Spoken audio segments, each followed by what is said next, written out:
What should I do with all these magic cards I don't use anymore? Why don't you just play Magic? No. Let's turn them into D&D Monsters.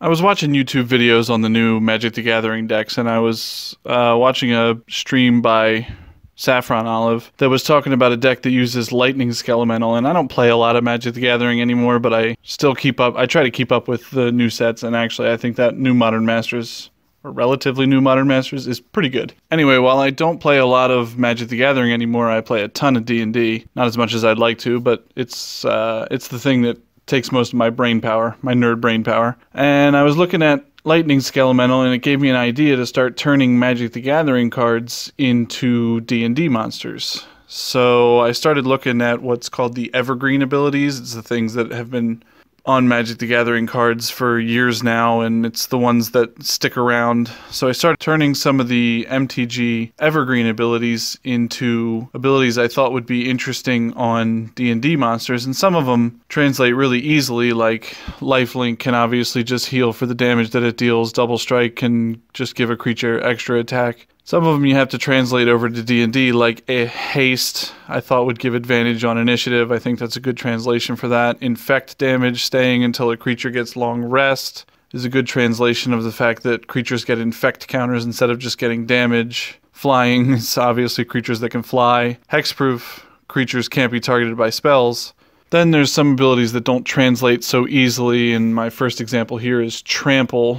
And the way Trample works in Magic the Gathering is that damage that it deals to a creature once it overruns its defenses, it translates that damage to whatever the next thing in line would be. So I thought a good way to translate that is to determine the direction of attack and then have the squares behind it also take the damage and maybe give them like a 5-foot pushback or something, since Trample is usually on big pushy giant creatures. So let's look at one of those right now. We've got World Spine Worm, and this is exactly how I do it. I make up almost all my creatures. I don't keep track of their derivative stats unless I really need to, and in that case I usually make them up anyway. So you got World Spine Worm. We talked about the trample rule and how that's going to work. You can just give him some big crushing worm attacks.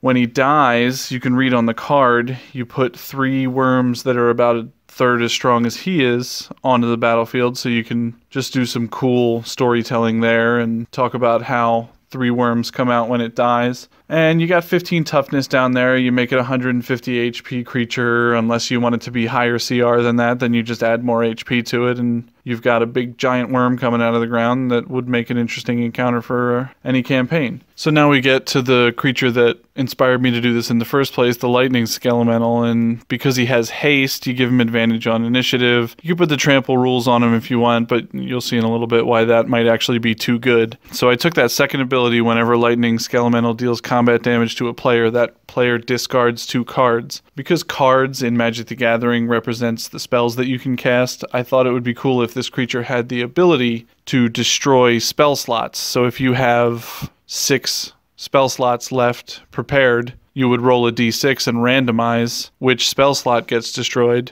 And that would make this a really scary enemy, especially for spellcasters, because it would just pop out, hit them once, and then they would lose a random spell slot, and they might have been saving something up for a later encounter. That would make this thing a really surprising and interesting and unique and terrifying enemy. And then because at the end step, you sacrifice them, I would say at the end of its lifespan, after it lands 1 attack, it would just explode for lightning damage because it's a Lightning Skelemental. And here I just wanted to throw out one of the less complicated creatures. He's got Soul Bond.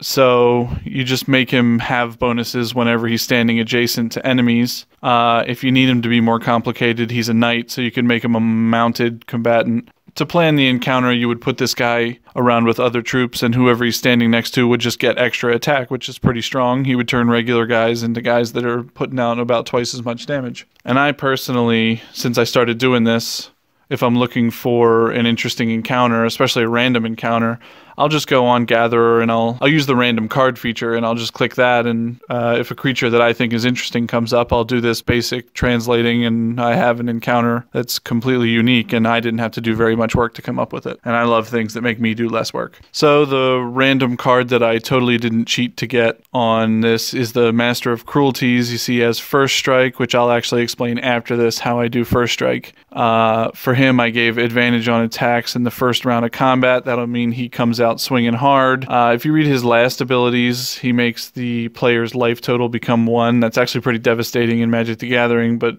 in D&D, you would have it, you would put a con save on it so it's not overpowered, but if this guy hits a player with an attack, it's going to reduce their HP to 1 immediately. Again, I want things that scare players. I feel like players right now aren't dealing with anything really all that scary. They're kind of just coasting through sometimes campaigns.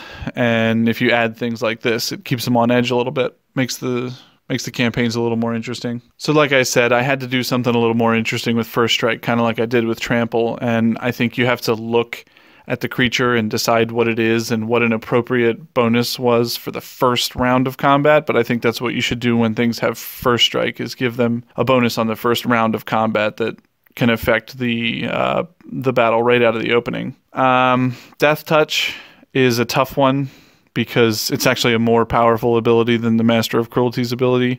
But the only thing I could really come up with is they have to do a con save, or maybe just give them a poison. I wrote die here because, con save or die is kind of a thing that I dragged over from 3.5, and a lot of people from 2nd and 1st edition are going to love to see the words con save or die.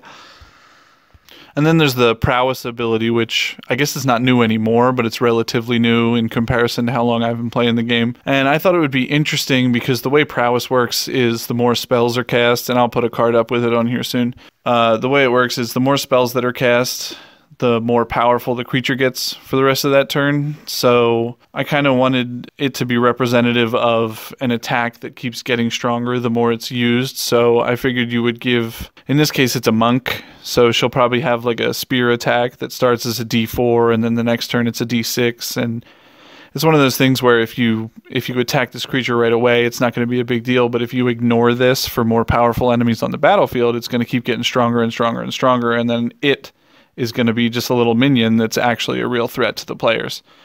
And again, it's just things like this that make encounters more interesting, and it's something that players don't always see coming.